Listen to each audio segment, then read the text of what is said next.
All right, so we are extraordinarily lucky today to be able to welcome a guest speaker who is an old friend and collaborator of mine, Pascal Langdale. So I'm really thrilled to welcome him here. I'll just sort of ask Pascal to wave hello and say hi before I give the kind of official bio for the recording of the guest lecture. Hello, everybody. It's an absolute delight to be here.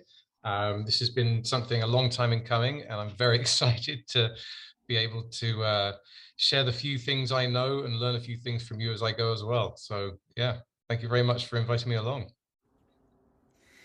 Fantastic. All right, so here's the official bio.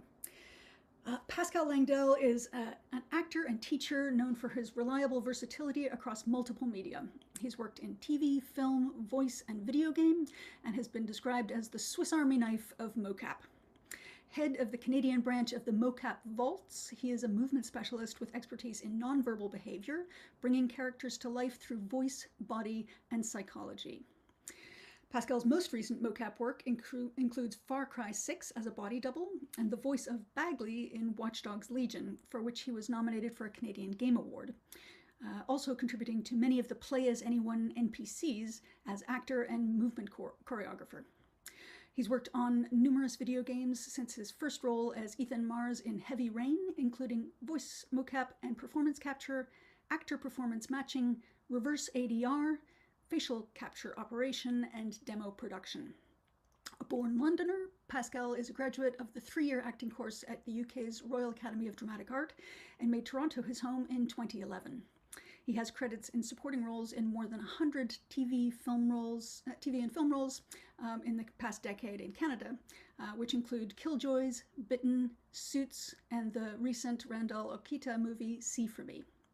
With John Dower, Pascal co-wrote Performing for Motion Capture, the world's first in-depth resource for the education of the next generation of actors in digital production, including interviews with over 20 experts in all stages of the pipeline. So, welcome, Pascal. Wow, I recommend anybody to get somebody to read a bio to them. It just instantly makes you think, oh wow, yeah. Yes, thank you very much. I think I'll go home now. I can only disappoint. Yes, thanks very much. When I listen to that, I hear I hear the past, the 15 years of my life. I've been fascinated about where acting and technology meet. I'm fascinated by the huge problems of interactivity, trying to solve them. I'm fascinated by how acting techniques itself need to develop or remember lost skills to be best used in capture-based media. And I keep on coming back to it. No matter how many times I try to move away and think, oh no, I'm now going to concentrate on theatre. Now I'm going to concentrate on film. I can't help thinking up crazy ideas to try to apply to some form of either animation-based or interactive form of storytelling. Interactivity itself, I know we're talking about procedurality, but the two are intimately linked. Interactivity itself is older than film, and it's older than our accepted bias towards linear narrative. Storytelling has always had an interactive nature, and no story remained the same between one telling and the next. And sometimes I feel that the idea that interactivity and all the tools that we throw at it as trying to create something entirely new, I don't think is that true. The tools are new, the access to it is new, and many of the stories are new. But the fundamental desire of storyteller and listener to cooperate to reveal a story, I think, is as old as fire. That's the position that I start with. Now, let's talk specifically about procedurality, because if you have anything which is interactive, you are instantly in a world of how to optimize the ability for the player or the viewer to make discrete choices which changes behavior, script, and narrative. And procedurality, in essence, is a way of letting the computer do much of that hard work for you. So instead of recording 16 different ways of running, you only need to record a certain number of runs, and then you use the computer to interpolate between certain keyframes in order to generate different kinds of run. And then you can run that at real time. And that's what procedural animation in particular is designed for, is to run animations in real time. You have to do this because the quality, the processing power required for a cinematic at a very high level is really quite heavy. And for gameplay, you don't need that, you don't want that. So it's easier and cheaper, if you like, to create algorithms and source library data in order to create procedural animations, things that can, so that when the player says walk and into run, it's an algorithm which is making the transition between walk and run. These are called locomotions. So those of you who play games will be very familiar with these. But if you don't, locomotions are everything that the player does repeatedly. Walking, running, changing direction, opening doors, riding a horse, anything in that particular game world that requires, it can be put into a repeated cycle, will be thrown in. So if you're, and each of the variations of those things need to be included too. So it's not just a question of, strafing, which is a low crouch run. You will also have to strafe with every single weapon that that character can carry. So you're doing the same locomotion set maybe 20 times. Now, these locomotions are often, they're one of the most consistent parts of motion capture, but they're often spread across the entire development of the game because there's a certain amount of iteration involved in order to get it right. And it's the sort of thing that actors will be, not necessarily actors, but stunt guys as well, be brought in time and time again to improve and expand the locomotion set. It is absolutely exhausting. I do not do it. I've done it once and I don't want to do it again. It is extraordinarily exhausting. So that's locomotions. The other thing that I do and have done more of is quick time events. Now, quick time events can be fight moves. Press X in order to do a fight move of some sort. Those are quick time events, but they can also be triggered events as well. And the triggered events can be dramatic. They don't need to be fight triggered events.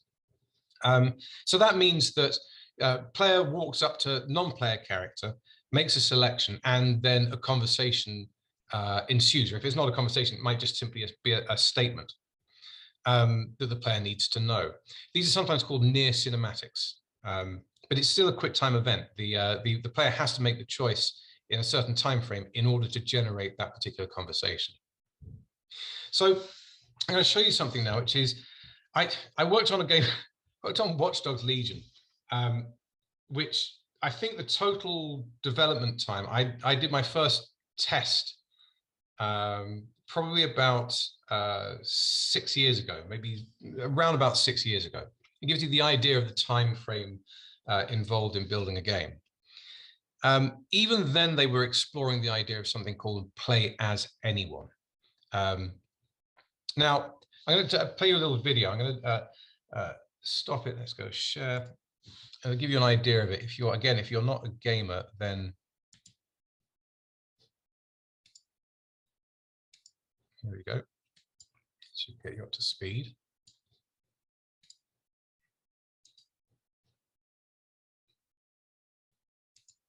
Vicious terror attack left hundreds dead. Mayor of London has declared a state of emergency. As you can see, London's having a rough time of it. What with these nasty opportunists seizing control. That's where you come in. Welcome to the resistance. It's up to you to build the perfect team and take the city back. The good news is that any Londoner could become your next recruit. You can play as anyone. And they've all got their own gameplay skills. See this charming chappie? That's Victor. Watch it, you dumb idiot. He only takes half the amount of damage after he's necked a pint. Or 4. Top man! And her, that's Sue, top-notch lawyer. Once in your team, she can get your operatives out of jail automatically. You don't even need to lift a finger. Nice one, Sue. And this is Alan, old codger and veritable mad. Increased damage with rifles and, wait, may die randomly? R.I.P. Alan. Moving on. Everyone is different, so you have to decide what's best for your team. But why would these fine people want to join you? Well, everyone's got an origin story. I want you to help me get revenge on the gangster that killed my brother. Help? And once they trust you, they will become playable characters. All right. Get rid of that. Yeah, so the premise was that you could pick anybody in London to join your team, and in order to help you with your choice, all the characters, anybody that you met, would have to have a personal history. As you saw there, was done for burglary or whatever it was. Now, not only did they create histories and backstories for anybody that you saw, or met, or chose, or spoke to, but they also created lives.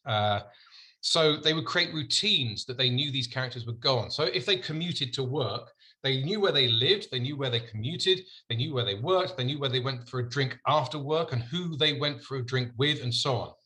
And this meant a few things could happen. One is that you could predict where people were going to be. That's one thing. Secondly, the ebb and flow of London society, is different in the morning than it is in the afternoon, than it is in the evening, and that could be reflected. It also meant that if you, for instance, if your character, if you, the player, had interacted with the character and done something wrong, like you hadn't paid the barman, or you punched somebody just for the hell of it, say, because that's what sometimes people do, that person would have a relationship to you. It would that non-player character would now, if it was nearby, if there was a good excuse to have that non-player character enter your world again, it would be populated, would be dropped in, and it would have the history with you. So if you were to ask that same person, could you do me a favor, it's less likely they're going to say yes, because they remember that you punched them at some point earlier in the game. Now, most of this was, a lot of this was written, but a lot of it was also generated procedurally to some degree, because it's such a huge idea, right? It puts me in mind of, I was listening the other day to, I was reading an article on how, in fact, we're all living a simulation. And one of the things that struck me was that the argument was that the computer goes through a certain procedure and is only aware of the procedure itself. And in a video game, as far as the computer is concerned, or as far as the non-player characters are concerned, you could say that their experience is entirely bound by the rules of coding. But from the perspective of reality, that's a reality. That's an experience under the terms of being a computer program, basically. And I thought of Watch Dogs Legion, kind of thought that's actually getting closer and closer to the idea of a human simulation, which I kind of enjoy.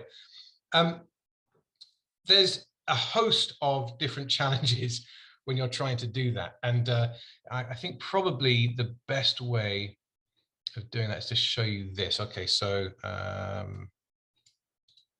me make sure that I've got it.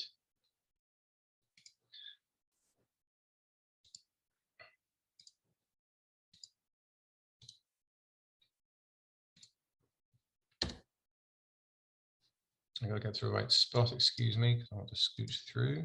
Oh, okay. There you go. All right, so.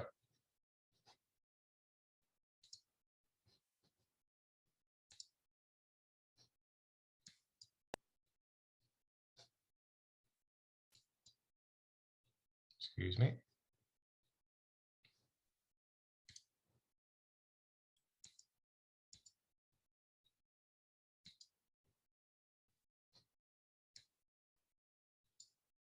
There we go. Okay. Your experience is in their recruitment missions. Unlike the main story missions, which are tightly scripted and are designed such that you can tackle them with any of your roster, recruitment missions exploit the character's backstory in some way to make it feel unique to them. Hence, there is a system that builds custom missions for recruits at runtime where the objectives align with the character's story. Essentially, this generation system focuses on the what, when, and where for a given mission, and then feeds on information from the recruit and their backstory to provide the who and the why. So the missions are not generated in the way I think most people would talk about, mission generation, right? So we did some experiments with that, but it's hard to get that to the level of narrative quality and realization that we were aiming for. But the thing that we can do is, well, obviously, one of the things that is not predefined for every mission is the characters that participate in that mission, right? So because those are all, people that we generate using senses. So, which means that the mission designers can't just go like, oh yeah, like here's a character called Sean and he has brown hair or something. They have to define the characters they need at a sort of more abstract level, and then, our systems make sure that the right actor is there for them. The other thing that we can do, and that we do for certain mission types, like the recruitment missions, is we define the mission in terms of gameplay beats, which is go do this thing here and then go do this thing there, but the actual locations where that takes place are selected at runtime.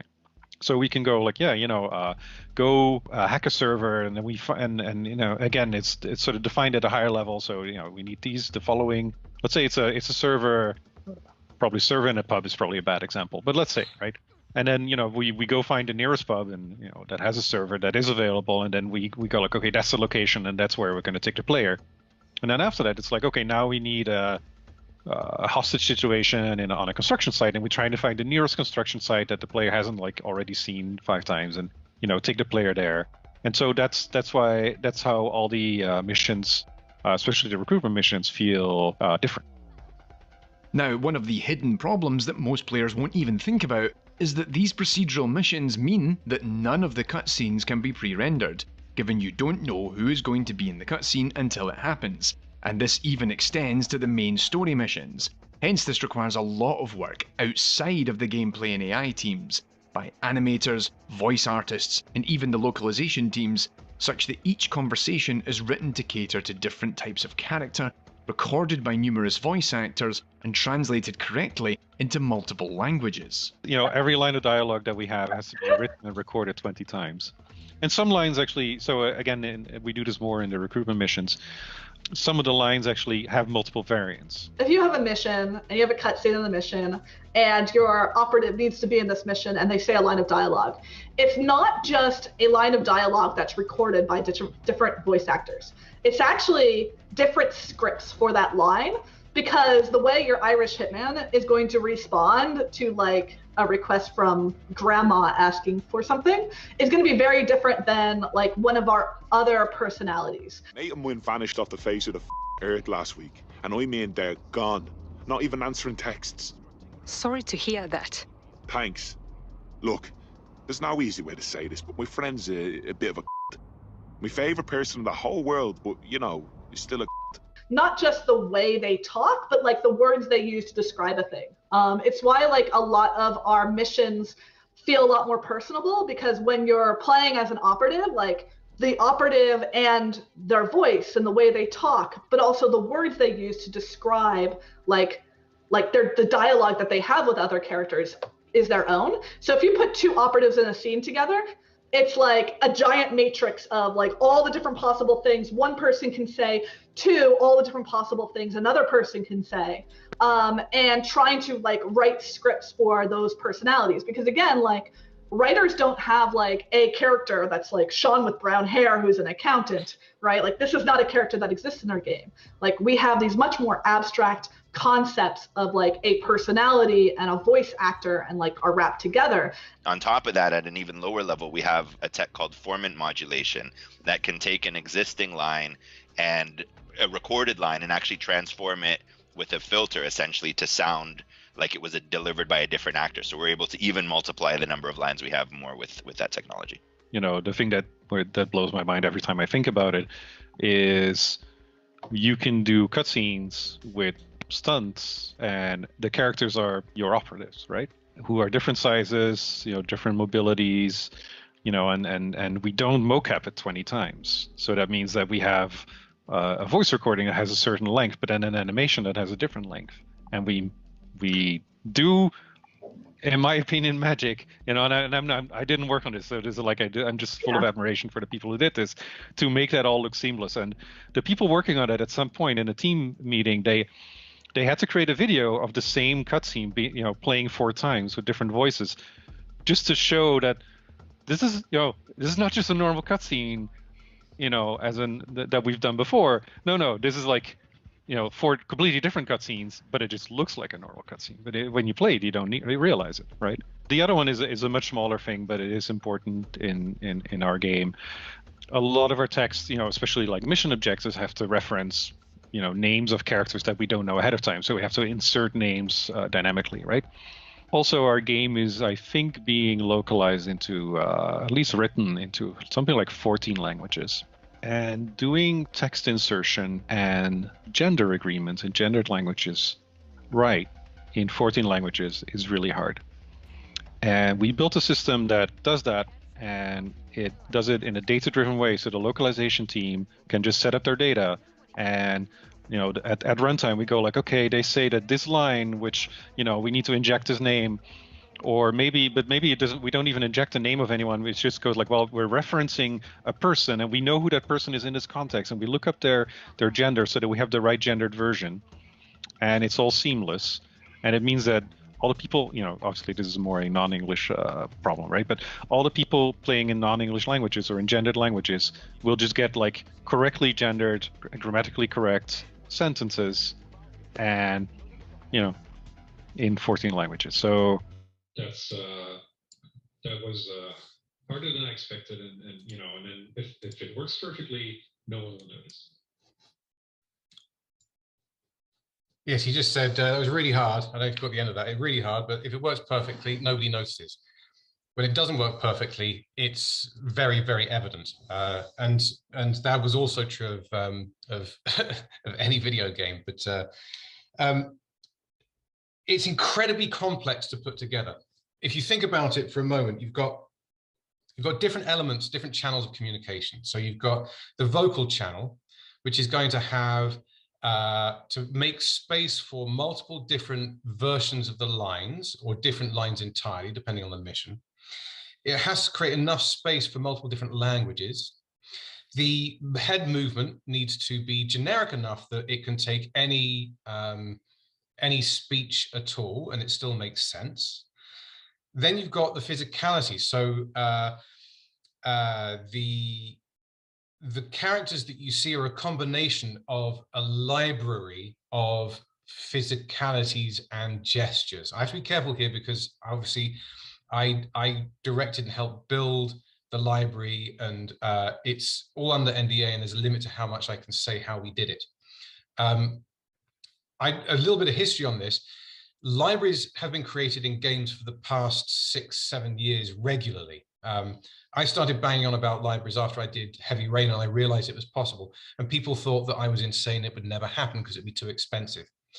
Then it became more affordable, and you started to see the application of libraries and non-player characters in the background. So if you look at Assassin's Creed Origin, or actually any of the Assassin's Creeds, a lot of the people in the background are me and my friends who work at Ubisoft doing these things, doing stuff in the background. But they started to create gesture sets so that people could be talking to each other and gesturing in a relatively generic and reasonably consistent way, so that you had people talking in the background, not just walking around, and then you could walk past them and overhear a conversation.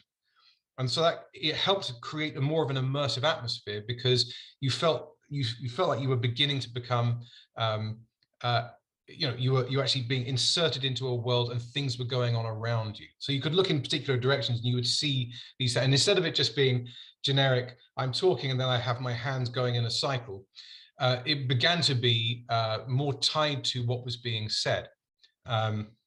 It's extraordinarily difficult, because the way that language and gesture combine it is done in the brain in a particular way, so that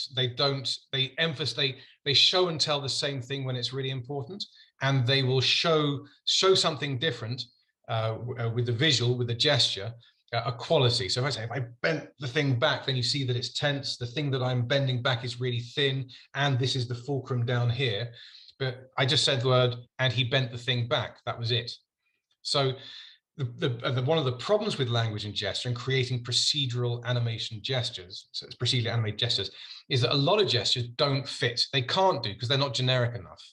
And a lot of gestures are called iconic, and they only work as they're being unpackaged with the language. Now, there are people that are studying how to do that, but it's nowhere near the point at which we can actually tie gesture to language in that way.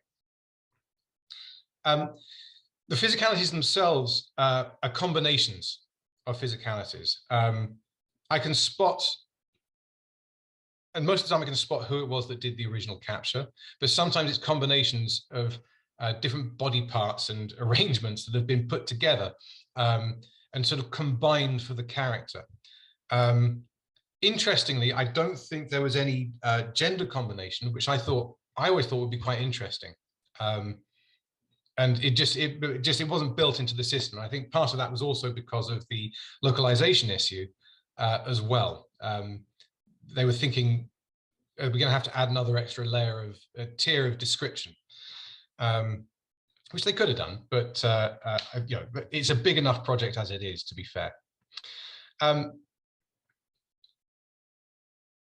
next challenge is cinematics. So as the video said, you don't know who's going to turn up and do that cinematic. You know that there's a cinematic going to be there, and at least one of the characters is going to be the consistent character. So in the scene on the bench, for example, the guy in the suit was the consistent character. And what we needed to be able to do was to create a system where any character could populate the cinematic, would have their own gesture and physicality, and would go through the cinematic with consistent characterful behaviors, so that when it's all put together, you don't see that the person that you're looking at is a combination. Again, I can't explain too much how we went into it. All I can say is that I don't think I've ever been put under such demand as an actor to both act and be technically incredibly accurate. One day I hope they release, perhaps they will at GDC, I don't know. One day I hope they release some of the footage of what it was that we did, and how when you put it together, it's had that sort of 4 square thing of everybody doing the same scene, and how we managed to do that and put that together was an extraordinary feat. And there was some that were really complicated. So for instance, I played the old man, and he was one of my stock characters, because we each had certain archetypes that we would take. And so he was one of mine. And even how long it takes you to get from A to B is going to be different if you are 78 years old to if you are 20 years old. But you still have to do the cinematic and arrive at roughly the same place. Because otherwise nobody's going to be looking at you at the right point, or something's going to happen, it's going to miss. So you have to find some way of and this is true of game development and certainly of mocap a lot of the time, is that the constraint, you have to work around and create a truth that justifies the constraint, which we're going to go on to next. So in Watch Dogs Legions, the script was was often created in real time. They knew that they know enough to put it all together. If you're doing a cinematic where there's a quick time event and you have to, as the player, make a choice of what kind of behavior you're going to do, or what you're going to say, you have something called the split narrative. Now, I know Alison has showed you how I created the sort of the three strands of the possible reactions before going back onto the main linear line again. Now, that's when we were doing that, that was relatively new to do that in a dramatic sense. I'm going to show you a clip, and I just want to do a little bit of a check that this was filmed in 2008. I have no explanation as to why it is the female character is not wearing pants, or rather I do, and it embarrasses me. I just want to make that clear. How it is a scene that does show how the constraints of multi-linear storytelling affect the actor's choice. So let me find this here.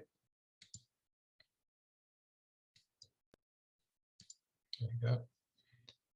I might scooch through, but the head and tails of this is that they have slept together, they've woken up the next day, and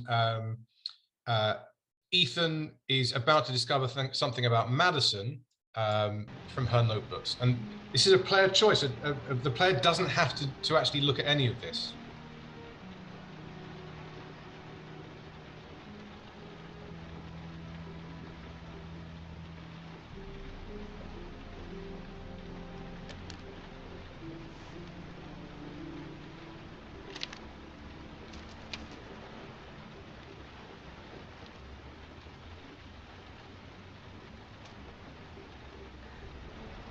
I should have guessed. All this time and I had no idea. Ethan, what's the matter? I thought I meant something to you. Listen, You're a pretty good nurse for a fucking journalist! Ethan, I wanted to tell you, but... What kind of article were you gonna write? My life with a serial killer? No. How I caught the origami killer. Maybe you'll get a book deal. I hope it was fucking worth it! Ethan, it's not what you think. You lied to me, Madison! All this time you fucking lied to me! I thought you wanted to help me, but you're only thinking of writing a fucking book!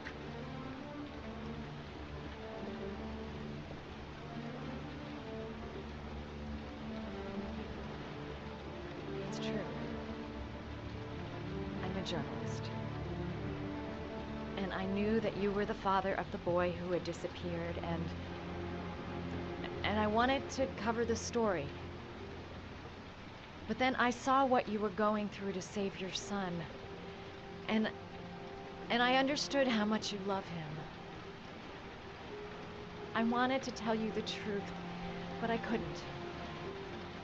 I was afraid that you may not believe me. I was afraid that you'd ask me to go. All I want is for you to find your son alive. And when it's all over, I want to be with you.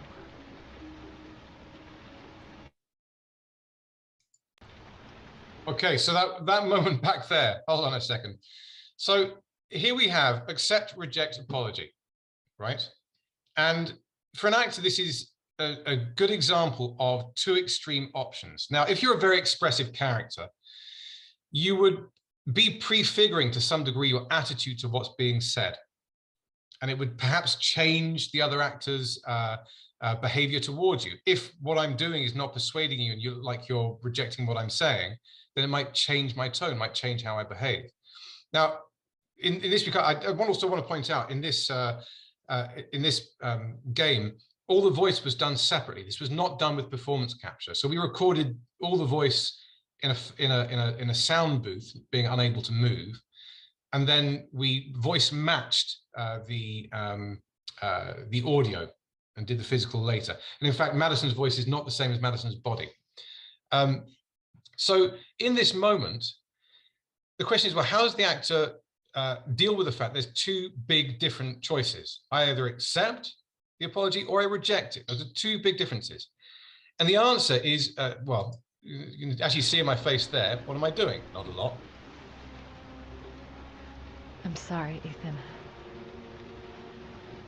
I'm so sorry. So they've animated a little bit of the lips. I'm not quite sure if you can see what I'm seeing, so I'm going to stop share now. They've animated a little bit of the lips. They've made the eyes relatively still. Basically, what I had to do as well. So they did the facial capture, and it was essentially blank. And it's from that old film experiment where if you show an image, a neutral face, and you show an image straight afterwards, which is very extreme and violent, people will, and then the neutral face again, people will assume the neutral face is annoyed or is frightened, is angry, is having an emotional reaction. And that's what you have to rely on as an actor sometimes, if the moment before your decision requires you to be ready to kill or to hug.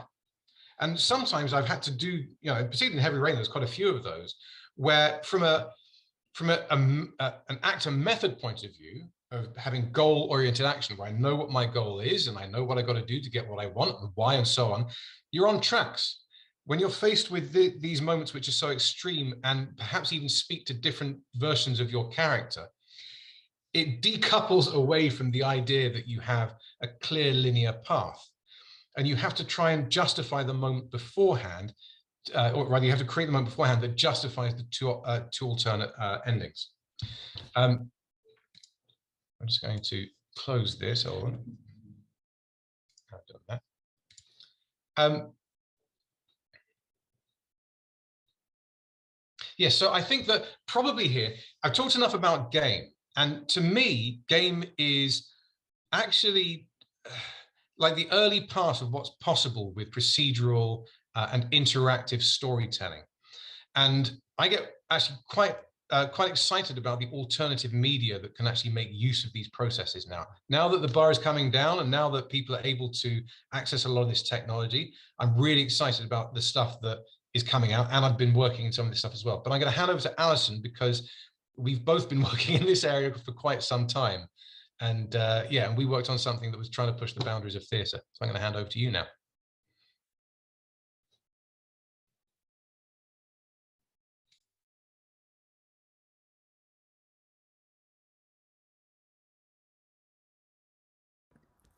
Unmute first, and then share screen. There we go.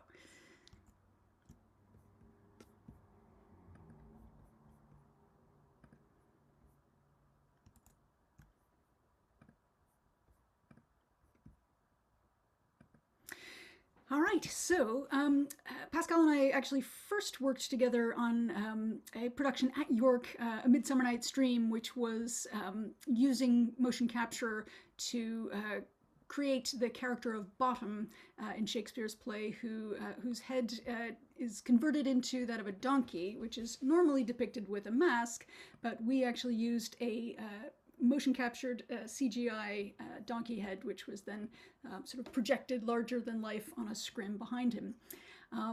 That was a heck of a lot of fun, but after that we did a project which was sort of really pushing the boundaries of what you could do with motion capture, real-time animation, and interactivity, specifically through Twitter.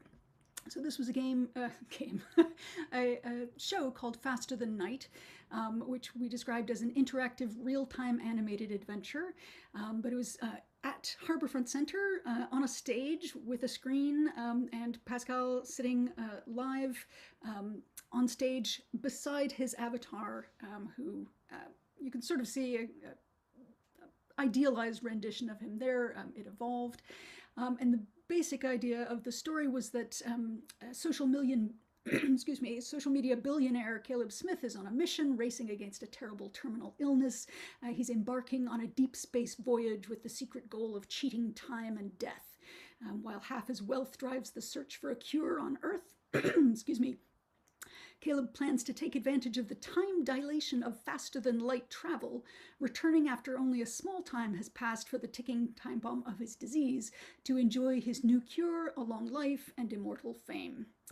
And so the play actually takes place on this faster than light spaceship that he has paid for, with his small crew already in cryosleep for the jump to hyperspace.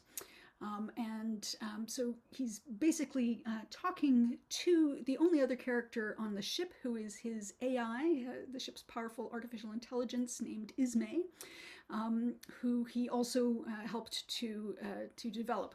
And basically what we enabled the audience to do was to tweet to Caleb through Ismay. I'm just going to jump the trailer just so we can kind of move along through this. But two of our touchstones for this were Tony Stark in the heads-up display, or HUD, of his Iron Man suit, and Commander Chris Hadfield, the astronaut who captivated the world by tweeting from the International Space Station. This was just a year before we were doing this show in 2014. So we described Faster Than Night as mashing up cutting-edge motion capture and video game technologies with the ancient theater tradition of mask acting. This is a look at what the raw, unadorned real-time animation of the facial motion capture looked like. It was a 3D model of Caleb the astronaut, cel-shaded to look like a graphic novel, and driven by Pascal's expressions as captured by his head-mounted camera as he sat live on stage. And here's the first draft design of Caleb's HUD interface with our notes all over it to the designers. The HUD animation would eventually be composited on the fly with Caleb's real-time animated face in the center, Ismay's voice waveform, and the live Twitter feed in two other corners. And the effects company Capture Scratch also designed the ship itself and the ship's interiors that we occasionally cut to in order to show the cryopods. So this is what the final screen animation looked like on stage. It's kind of hard to see them both in the same image because the camera's exposure and the difference in the projector and the head cam brightness, but you can sort of see Pascal sitting at the bottom left there and his avatar towering over him on screen on the right. 4 characters in this story, even though you only actually saw one actor on stage. Caleb was played by Pascal, and then the ship's artificial intelligence was voiced live by Malie Hutton. There were 2 other astronauts already in their cryopods, Dimitri and Zhaojing, who were NPC characters whose voices were pre-recorded by York theater grads, Andrei Borisenko and Amanda Zhu, and the audience would only hear these characters if they voted for a particular ending to the story. And so we used Twitter both for a teaser campaign to build interest in the story and during the show itself. 6 weeks in advance, when we were still in rehearsals, we began establishing Ismay the AI as a character online. Ismay was short for Interactive Socially Mediated Empathy Engine. And we wanted to try and build up an online audience, but ideally of people who were actually living near Toronto who would want to come in person to see the stage performance of Faster Than Night. So this is the first tweet we sent out, inviting people to submit application tweets to become Fastronauts. And this was our first response from a real live person.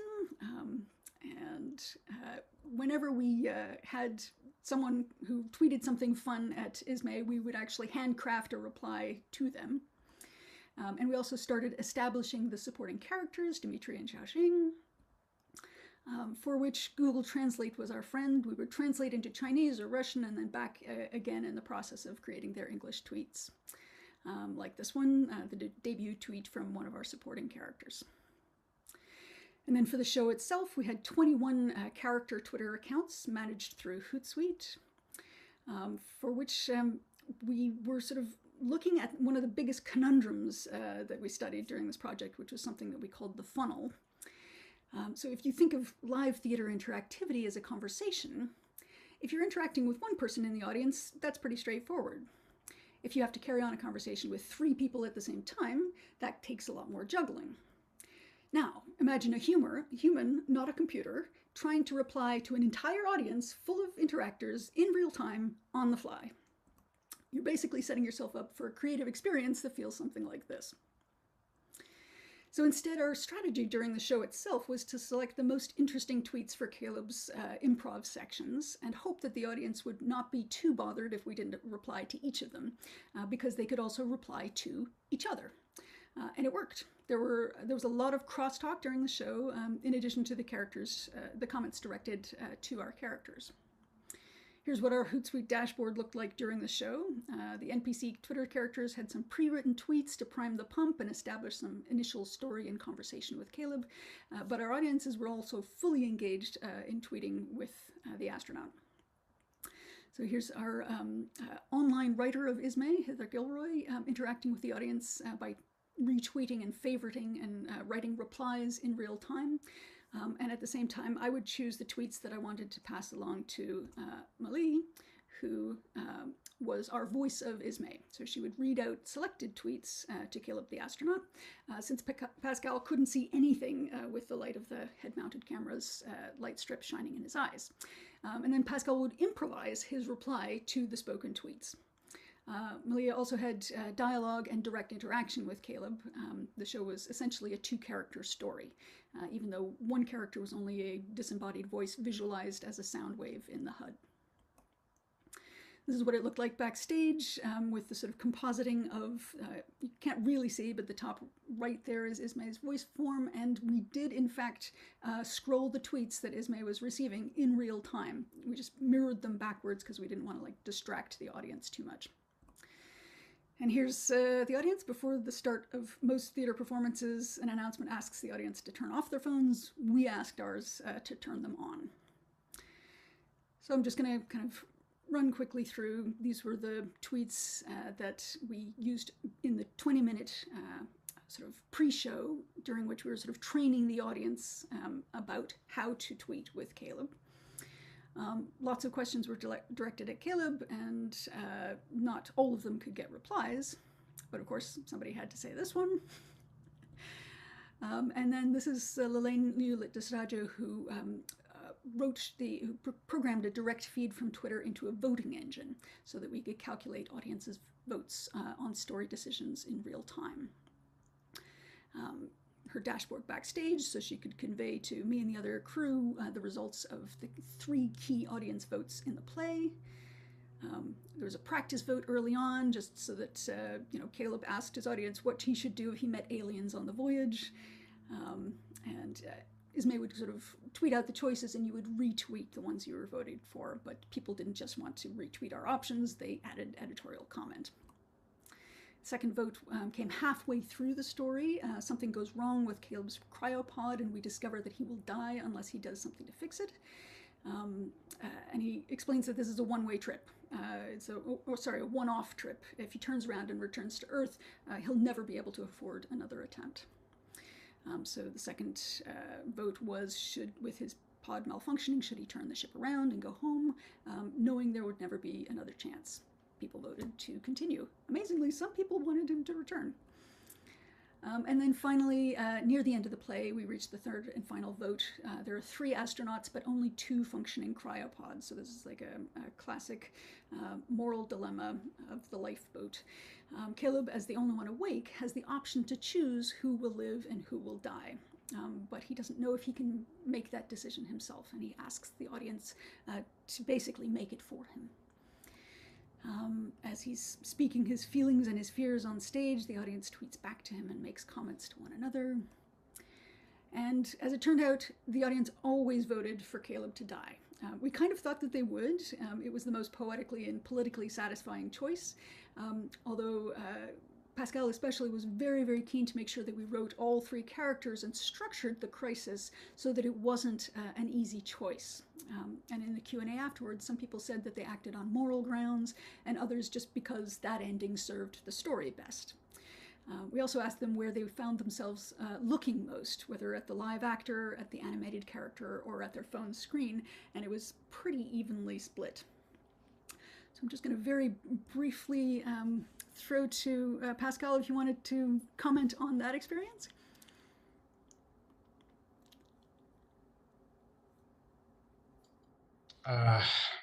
Well, I have to say I'm quite sad that we didn't have the opportunity to work it so that it was even more difficult for the audience to not kill somebody else. I understand that actually the second one, it was pretty close. The second time we did it. I really enjoy this this format, I think, because the play allows you to, it gives you the linear, the benefits of the linear storytelling. And just like it was Amy Henning, we were watching a video recently, says, but the linear arrival, the arrival of the story in a game is at the end of the game. If you don't make the end of the game, then you don't get the payoff. That's the basics of it. And the same way, the piece of theatre, you've got a curated linear storyline with opportunities for interactivity. And then you have the possibility for a group vote on a really tough question. And this format can be used for any tough question, in fact. And it allows the audience to have a relatively safe way of sort of having an internal debate or a debate with each other before being forced to make a decision quickly, and then live with the repercussions. Because the death of the two other astronauts, they were not by any means light. You knew that you were killing somebody. There was no doubt. And, the argument being it's for the greater good. Well, I don't know. But I really do like the way that this is possible. And now with, obviously, with live theatre being more unpredictable, I do see that there is an avenue for this sort of thing to be incorporated in live animated theatre online as well.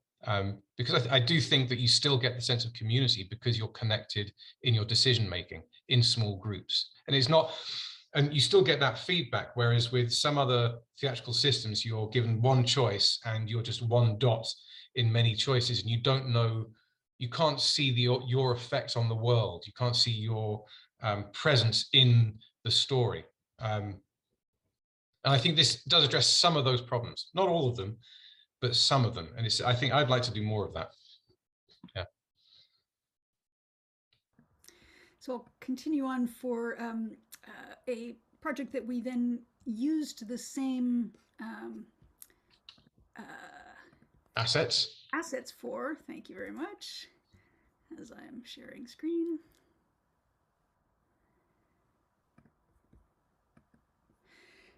Called The Augmentalist. So a year later, we were invited to an augmented reality convention, and we brought all the assets that we used in Faster Than Night, actually some of them, but added an element of fortune telling.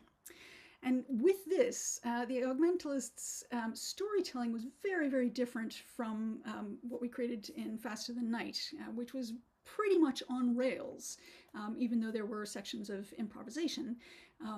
You basically had three endings to the story. The first two choices didn't really affect the overall play, and then the final choice of the three was the one where you had one of three possible stories, but overall story on rails. Whereas The Augmentalist was a sandbox. It was at a theater, which was actually the Augmented World Expo in Silicon Valley, a huge convention for augmented and virtual reality, wearable tech, and the Internet of Things. Again, I'm going to just skip over the trailer, but you can actually see that on my website. I've put those links up on the web, the e-class. So here's day one on the expo hall floor. We had a booth over here at the right that was open to the public. But what they didn't know was that we actually had a second booth, completely curtained off, behind the first. This is what the public saw in the open booth, a screen with the animated Augmentalist on it in the center there, and a headset that they could put on to hear and speak to him above the noise of the expo hall. But behind the curtain, what none of them knew was that Pascal had this laptop on the right watching through a webcam to see the person that he was talking with. And Selene managed the computer on the left, running the motion capture and real-time animation. In theory, we thought that Pascal would be able to do real-time research on the internet while he chatted with the client, but the Wi-Fi in the expo hall was slowed right down to a trickle, so he basically gave up on the web and improvised completely based on all the research that he'd done in the weeks leading up to the event. I was stationed out front, sort of acting as the carnival barker and encouraging people to put on the headset and talk to the Augmentalist to get their reading. And some folks actually thought that we were using AI or data mining, but it was definitely, well, it was definitely procedural storytelling. And I'll ask Pascal to sort of talk about the ways in which it was procedural. It was completely driven by natural intelligence, i.e. Pascal's. And then at the end of the reading, we gave people shares in Caleb's new company to thank them for helping us beta test his fortune-telling technology. And then at the very end of the expo, we were invited to have Caleb introduce each speaker in the final keynote session. You can sort of see Pascal and Solène at the table down to the left of the speaker's stage there. And in a bit of awesome synchronicity, one of those speakers was Jace Hansen, the designer who created the HUD in the Iron Man and Avengers movies. And we actually got to tell him afterwards that we stole all his ideas for Faster Than Night. So, Pascal, do you want to sort of talk about that one? Yeah, so you mentioned the human procedurality of it. Well, yeah, as soon as we didn't have access to the internet, it still amazes me that I did this at all. I'd studied mentalism and the tricks of how to persuade somebody that you're reading their mind. And this mentalism has got a long history and is a trick. There's no two ways about it. It's a trick. And obviously I'm a bit of an amateur, but the first thing that I would look at, I would need a bit of time. So I would be watching Alison talk to the mark. And I'd be assessing how old they are. I'd be assessing if they had any accent, even speed of delivery of how they were talking. Were they looking at it, trying to figure out how I was working? You know, and wherever possible, Alison would come backstage and she would say, "Oh, it's so and so," and she would tell me what she had found out as well as the other things. So I would outsourcing the research basically, and from that I would start to use mentalist tricks to figure out how to persuade them to give me information enough that when I relayed it back, they would think that it was my idea. That's essentially the long and the short of it. Sometimes it was very successful and people were amazed and said, "Where are you getting this from?" "Oh, you must have seen my Facebook feed." One person who I said they had lost a memory stick and one day you will find it, but don't worry, the memory stick is telling you that there's nothing on it. Because that was the whole spiel, is that I was a digital mentalist. And this person said, "Oh my God, how did you know?" It's like, when you've got them at that point, you know that almost anything you say, they're going to justify. The worst one was somebody from DARPA who took one look at it and just kind of, I just saw him watch and I started, he said, "Oh God," and just throw it down. Very hit and miss. But here's the interesting thing is that now I do believe it would be entirely possible to procedurally do almost all of that. So I would not need to do much of that at all. You can analyze a lot from somebody's appearance, from their accent, from their tone of voice. You could even at distance, or even depending on what they're wearing, you could have skin galvanance. There's ways of eye tracking. There's a company in Northern Ireland that actually do this in order to track people's physiological reactions to advertising, for example. You could do the same thing. And then the content could easily be drawn from the internet, yes. But basically the script could be procedurally generated pretty easily. And that would be quite fun as well. I'm not sure if I'm going to write it though. So I think with that, I think I want to move on very quickly to the future of procedural animation and interactivity, and where I see it becoming increasingly used. I did a poll of this with a group of actors recently about how confident we were that actors would be used for their ability to improvise for live interactive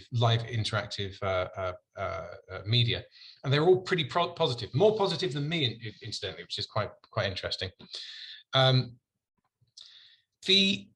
As I say, the benefits outside of game become quite interesting. I worked on something recently. Again, I can't say exactly what it is.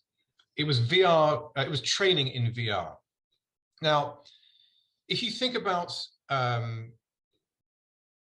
if you think about the uses of VR training, so you can train at distance, you can train at scale, you can create procedural animations to tell a story, and then have the player or the trainee make choices that change the behavior of the character, or change what's going on in the story. So say it's a health and safety video, or it's a conflict de-escalation video. So you're on a job site, somebody isn't wearing their helmet, and you have to, and they're really annoyed that you're saying that they should wear a helmet. How do you deal with that? Well, you can very easily create a decision tree, and you can very easily create lines and prompts that escalate and de-escalate. And all this can be done, again, procedurally. You don't need to have anybody in the background going, oh, well, this person improvised in this way, so I'm going to do this, you know.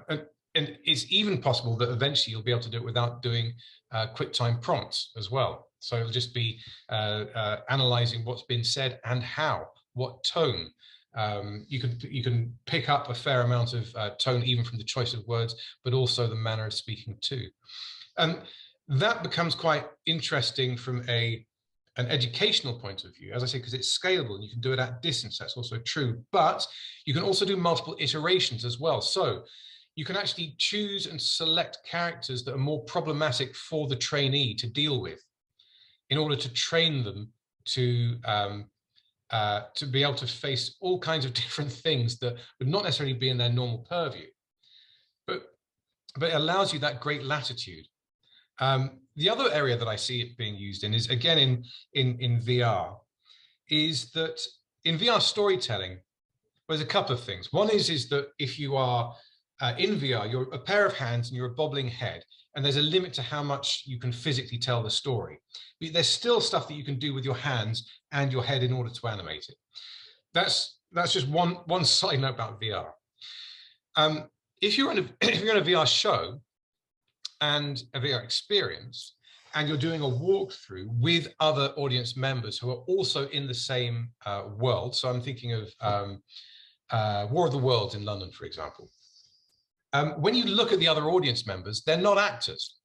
And so as soon as you look at a blank-faced avatar in your VR world, your suspension of disbelief just collapses, because they're not looking in the right direction. They look bored as an alien is blasting a battleship out of the water. That's no good. I think we can do better. And I think the way of doing better is to use procedural animation on the avatars of the other audience members. You can even give them lines. You can even do things that you take control of the audience member and turn their avatar into a puppet to help serve your story. Those are two main areas I see happening. Obviously, when Alison and I started doing this stuff, the potential for real-time animation the fidelity was relatively low. Now, of course, with Unreal Engine and digital doubles and just fantastic tools that are now free to use if you're in the beta program, or very low cost.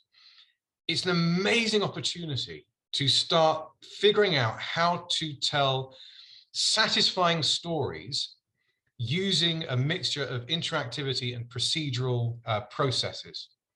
And that we don't actually have to repeat. We can learn from the media of the past, but we don't have to repeat it. I'm doing an experimental play just for fun with a group of actors doing a Boolean play.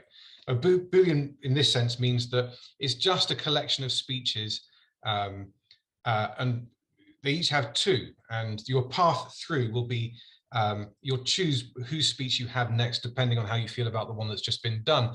But there is no narrative goal except for the entire experience. I'm really curious to see what that's like. Is it narratively satisfying?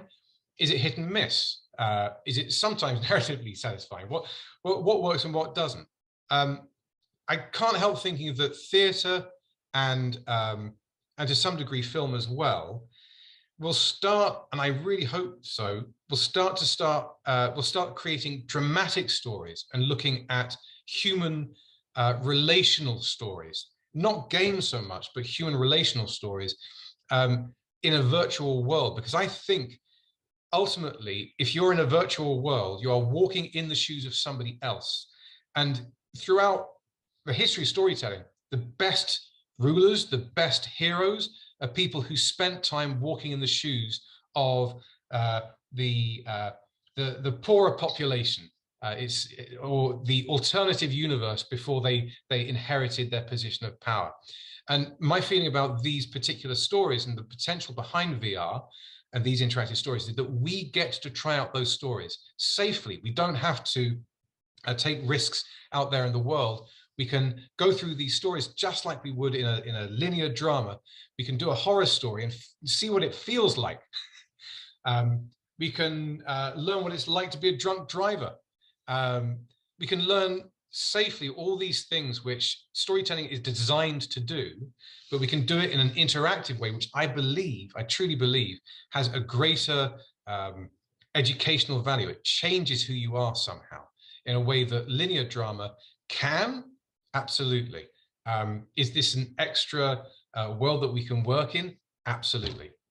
So there you go. That's my pitch.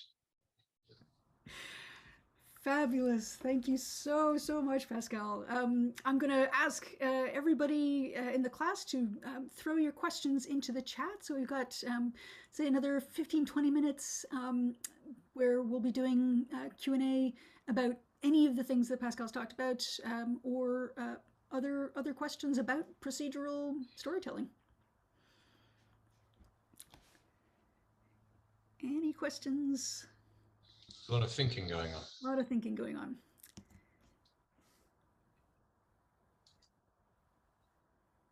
So we can actually kind of ask, while people are thinking, how do you handle dramatic tension in an interactive script? Oh man, it's difficult. See, in video games, one thing that a lot of actors don't realize when they go onto the volume is that the player has already spent some hours pursuing a goal, and often at quite a high level of stress. And the cinematic is there, often to relate information, sure, but you've got to, the cinematic is often the moment when, and the most extreme, and it's extraordinary.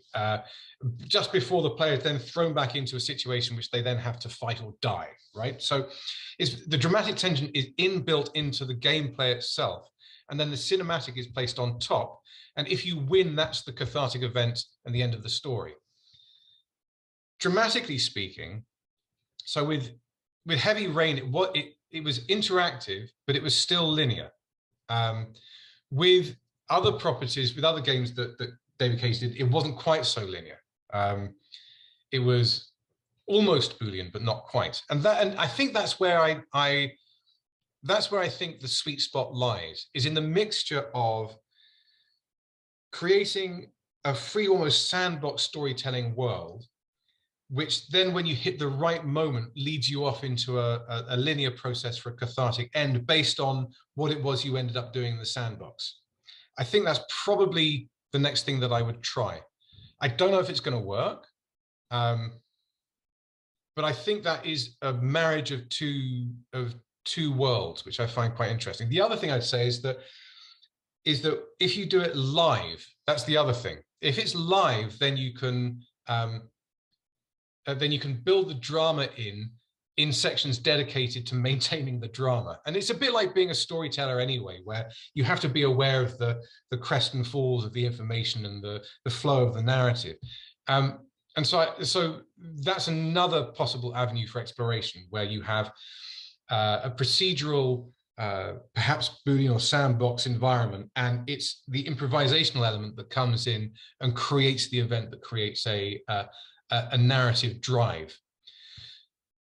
Multiple endings are useful, but you're going to have a linear route to get to the multiple endings, so you still don't win. So I don't think there is a straight answer yet. I think there's lots of people trying lots of things, and that's good. It's in the early days of film, nobody knew what the hell they were doing, and they were, filming tea parties for an hour or whatever it was, So I think we're now. I think we're at the sweet spot of having access to the tools and the desire to tell stories using those tools is not even a thing. When 10 years ago, 15 years ago, if you were working in doing real-time facial animation, it was, oh my God, how are you going to do that? Now it's just like an iPhone and Unreal. I mean, yeah, and people don't think twice about using it. It's sort of, yeah, I can do that, no problem. To follow up on that, actually, we have a question here from Ben asking, over the years, how has motion capture changed from the actor's perspective? Is it any easier or more comfortable for the actors nowadays as opposed to years ago? So there's the biggest difference has been the fidelity of the capture, and also the use of performance capture. So performance capture is where you have your face capture at the same time as your body, and hopefully your voice as well. That's the full performance. Now, in Heavy Rain, I did a lot of the action first. Then I went in and spent 2 days doing however many thousands of words there were in this multiple narrative script, all facing camera, or 2 cameras rather, with markers on me. So 2 reference cameras and a small setup. It was captured, wasn't it? Yes, it was. With David Cage in the corner giving me all the cues for all the different actors. So I was never actually acting. I didn't meet a lot of the actors, in fact, on any of the game. And then when we were in the volume, we then voice matched. So we then matched to our own voices. Although I matched to my own voice, the actress playing Madison, the voice wasn't the actress. She was the body, but she was trying to match the voice of the voice actor. And this is not unknown. This is still, I still do this from time to time. Reverse ADR is doing exactly that, just sort of facially and matching exactly somebody's facial behavior and sounds and all the rest of it. The fidelity has really come up. So now in performance capture, you still need to be roughly at a slightly bigger scale than film, because the moment you're still in an animated medium, the artifice is shown. Film is celluloid, it's liquid, or even if you're doing 24 frames per second on a digital camera, it doesn't have that same curse on it. For some reason, and I can't really quite explain, if you're still in the motion capture volume, the animation will suddenly become dead-eyed and you're done. Suddenly it's just horrible to see. So you still have to keep some kind of physical life, but that means that you're probably performing to a scale of a loose mid-TV shot, or possibly close-up, possibly, maybe. That's if you know where the camera is.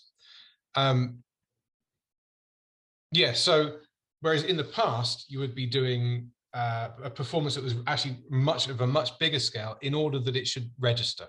And even then, the animators would be looking at the reference and perhaps even exaggerating it more. And animators still do that. It's not, it's a collaboration from beginning to end.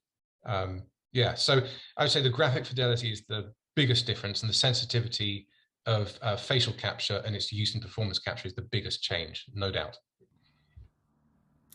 Fabulous. Just to change up a little bit, there's a question from Michelle asking, how difficult was it to act with an American accent? She said it was surprising to realize you had played Ethan. Yeah, no, I answered that. I realized I did it like so directly. I shouldn't have done. Yeah, so that was before I moved to Canada. And I'm not that proud of it, to be honest, because I can hear it sort of, it's a bit clunky sometimes. And it was because I hadn't been living in North America at all at that point, so I was doing an accent. But as I said, we recorded it in 2 days, and then we were done. That was it. I couldn't go back and re-record the lines if I heard something that was, the R wasn't there or something. It was just done. I had one shot. That was it. And that, I think, is that in film and TV, you get that chance, right? Whereas in game, you don't. Now, of course, in game, they'll just employ somebody that has an American accent, basically. The voices get the money, and the mocap actors get lunch. So that's good. So Ada's asking, what are the toughest challenges as an actor for games? Perhaps what about things for the people who work on games would miss or not commonly thought of from your perspective as an actor versus the makers?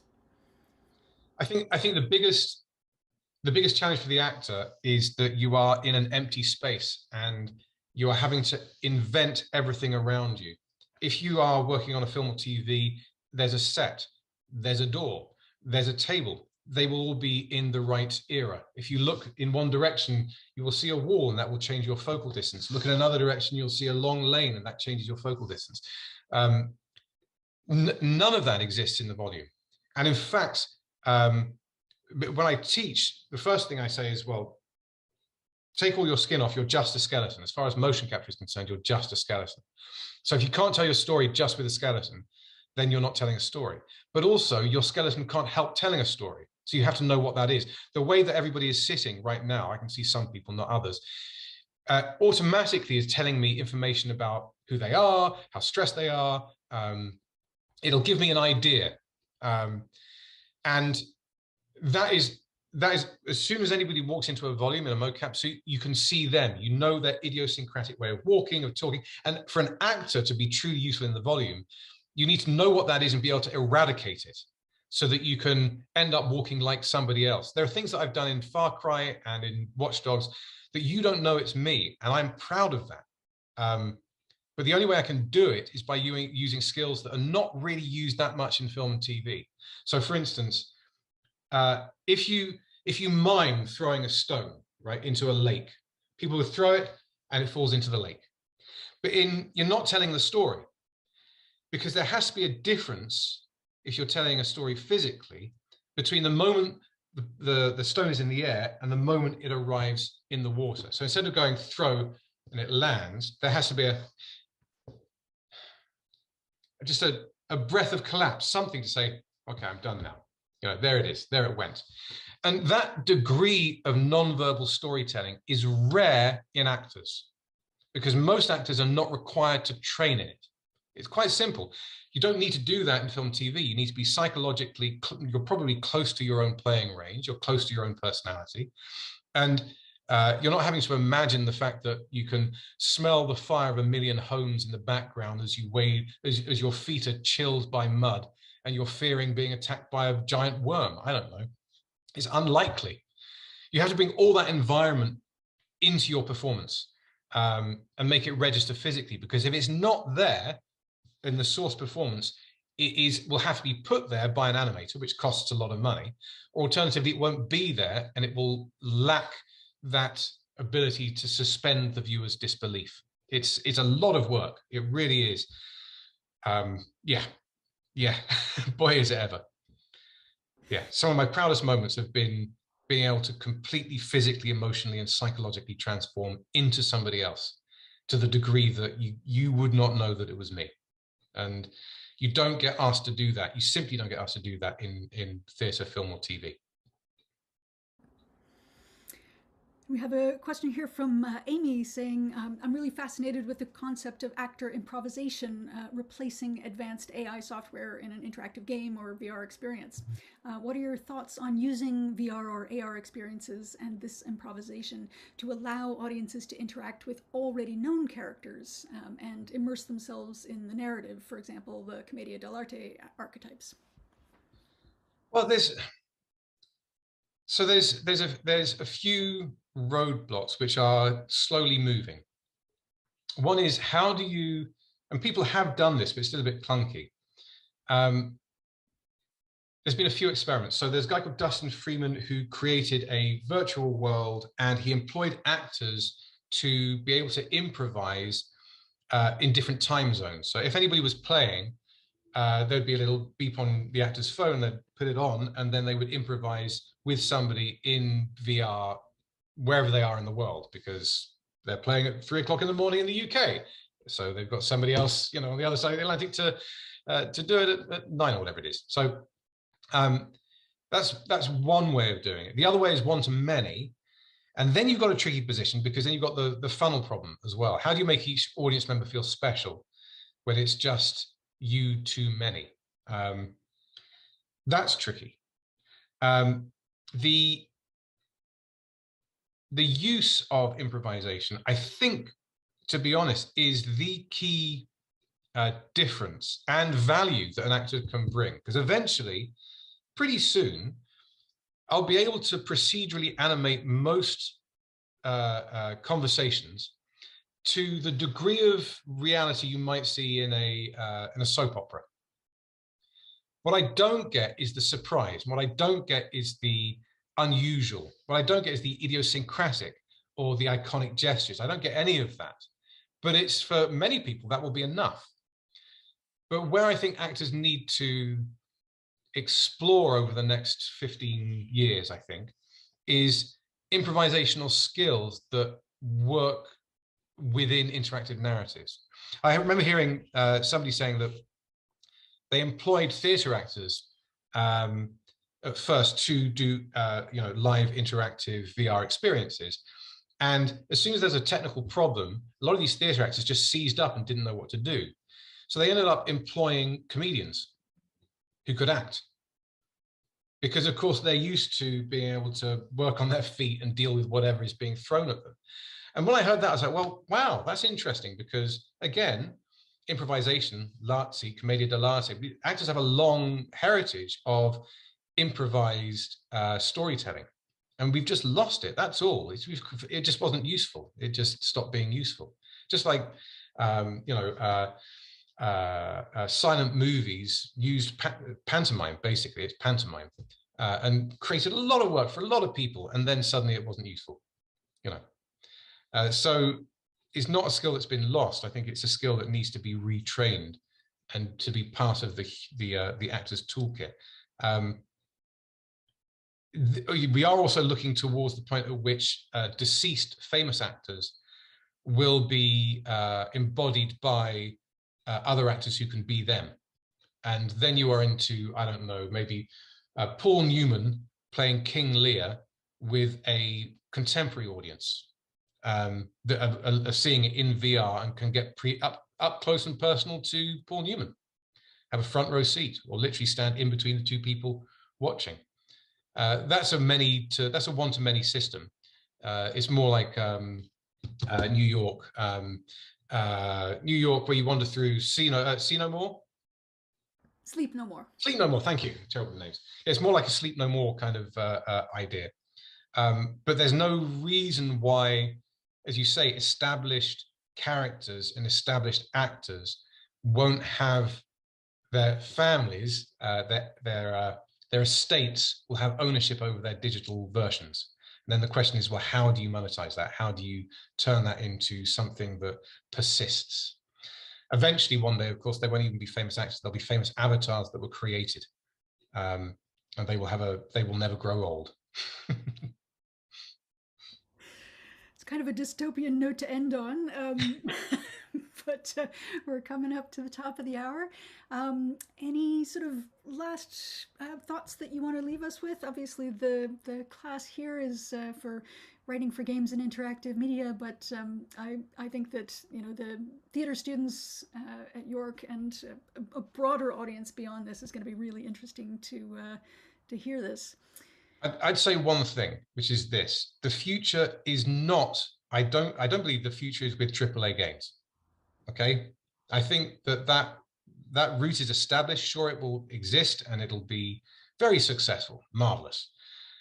I think that the future of interactive entertainment and storytelling is happening in universities now. And the only way that will, I should say not the only way, but the best way that will work is if there is true collaboration. Because one thing that is true of games and has proven itself is that it's a collaborative process.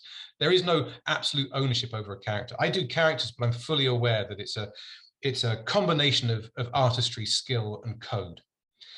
And I honestly believe that if you as students find ways to reach out to other departments to create things you would like to try out, explore, have fun with, and put out there, that is going to be the most interesting place. And that will be, in another 10 years' time of doing that, you will see stars coming out of that. You will see the next generation of people talking at OR and GDC, or creating things on Netflix or for Amazon. It's this, I do honestly think that is this generation. It's the sweet spot of access to tools and an irreligious attitude towards the use of talent. And I think that's a great place to be. And I really hope that you find ways to make those connections. You can make connections with me. I know actors that are always interested in doing stuff, writers too, and directors. I do think that is where if you're gonna play and use this time of life to do it, that's what I would be doing. No doubt at all. Now Please do it. That is a brilliant note to end on. Thank you so much, Pascal. I love that Jada in the chat says preach. It's been fabulous having you here with us. Thank you for sharing your experience, your expertise, and your prognostications for the future. I'm really excited to see what folks do over the next years and decades coming out of this. So yeah, I mean, think of what we've done in the past 10 years and how much has changed. I mean, my word, it's going to be great. Amen. It's going to be great. Thank you very much, everybody, for being patient to my rambling, and I hope you got some good stuff from all this. And listen to Alison. There you go. Your $5 is in the mail. All right. So thank you for that. Thank you to everybody for hanging in there with us. And we're going to now take a 10-minute break. And I will see you back here at 4:10. Thanks, Pascal. Bye. See you around. Thank you, Pascal. Oh, you're welcome. Bye, everyone. Thank you. Take care.